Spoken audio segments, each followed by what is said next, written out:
No, well, joining me now is the novelist and critic Diran Adebayo, Owen Jones, the author of Chavs, The Demonisation of the Working Class, and the royal historian Kate Williams. Owen Jones, did you feel part of this? Well, you know, I'm a Republican. I want the British people to have a say over our head of state is, but I'm not a grumpy git who looks at people having a good time, celebrating in this way, and damns it. The point I would make is this. There are two traditions in Britain. There's one which is about kings and queens, it's about empire, it's about aristocracy.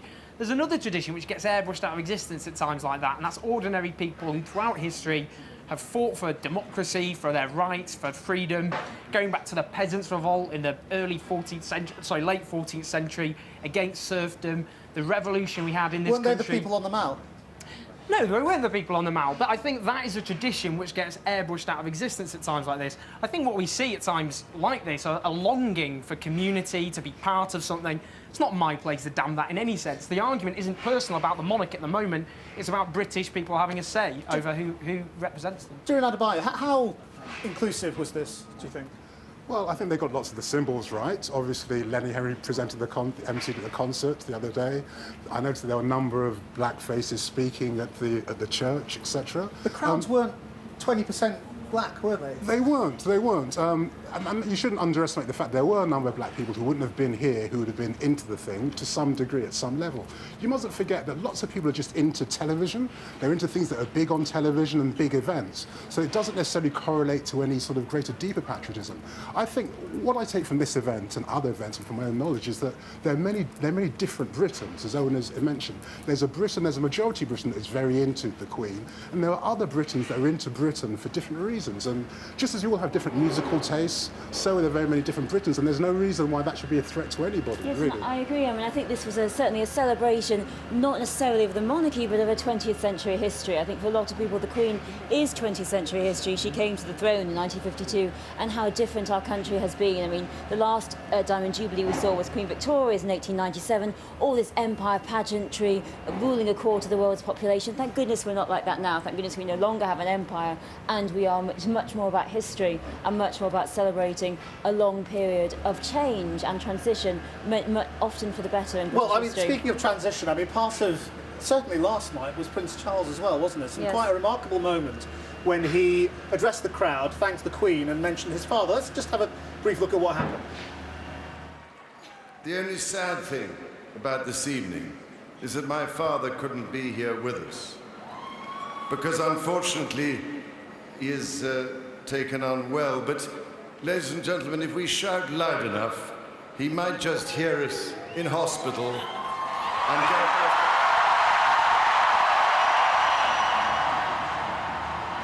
Do you, Diran Adebayo, think that was a moment of connection that we haven't seen before?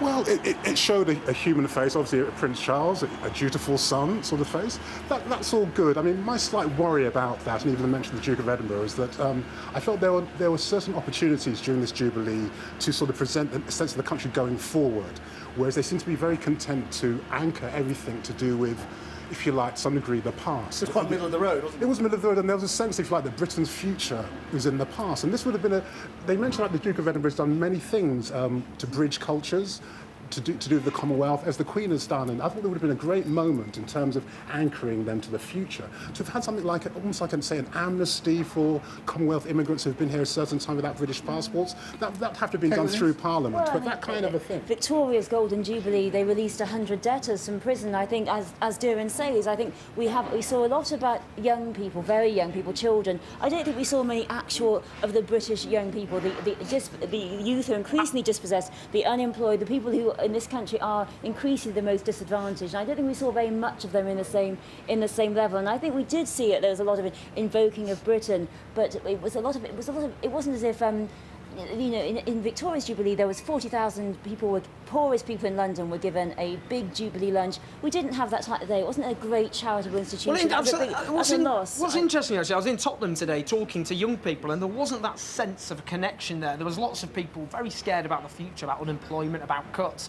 And what's interesting... Well, yes, you can't help us with those. Well, no, but there's a potential crisis, I suppose, for the future of the monarchy. In that poll, there was a poll, for example, in April, which suggested that the vast majority of people over 65 who obviously lived through the entire reign of Queen Elizabeth II are very supportive. They don't think Britain would be better off without a monarchy. Amongst people who are 18 to 25, however, only a third think Britain will be worse off. So the challenge facing the monarchy, it'll be interesting to see if they can pull this off, is how they can get the next generation to get the same level of enthusiasm, which they don't have at the moment. I would also say that I think the challenge facing Britain internationally is to become a country whose successful films aren't merely films that are period pieces, etc., where Shakespeare isn't the only great thing that this country has done. Britain has shown that it's world class in this Jubilee days. It's world class with its past. And it has to show that it's world class in various areas to do with the future as well. And I felt that there was a chance, given how multicultural Britain is, there was a chance to push that more, in a sense, towards the future. It's not just about multiculturalism. It's not just multicultural, it's about modernity.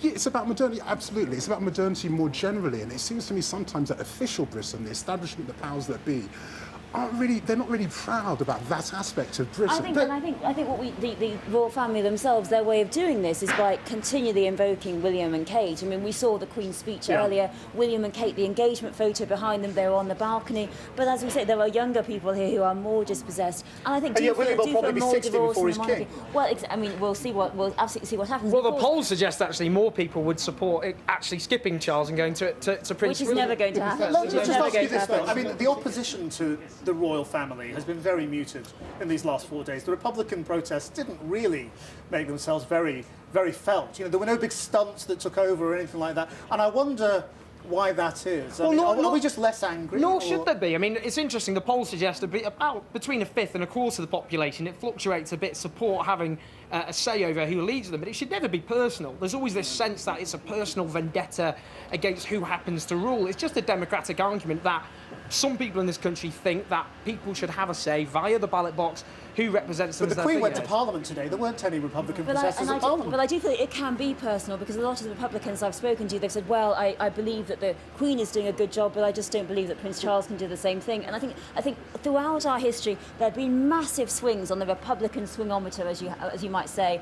Sometimes we are, after the death of Diana, the level of people in this country who are actively anti the monarchy or just wished were indifferent was very high, and now it's declined. And to an extent, it is the Queen, I think, and there is an idea that she's given long service and they support her. What's going to happen when Charles becomes king, I think it's going to be quite different. Well, absolutely. I'll just say that I think more generally, I think we live in quite conformist times, quite small C conservative times. People. And we have been for a long time. And to be honest, one of the things is that it's so expensive to live in this country. There isn't all that much time. And people are going through very difficult economic times. There isn't all that much time to sort of be radical in a certain way. I think a certain kind of politics and radicalism has been dying for a long time. It's looked every now and again as if it's been revived slightly, as it has been, for example, with anger against the bankers, etc. But we're fundamentally in quite a conservative 20-year So it's not period. that there's less to get angry about, it's that we as a population are just less radical. No, I don't think that's true. I think there's simply people prioritise, don't they? I think at the moment, bread and butter issues matter to people. It's to do with public services, it's to do with jobs, it's to do with declining living standards. So to start making an argument, picking your battles, if you like, about the elected head of state gets pushed down the agenda at a time like that. But it's still an argument worth making, even though it's deeply often very unpopular. Well, you've got a few years to plan the next campaign, I guess. Thank you all very much indeed for joining us.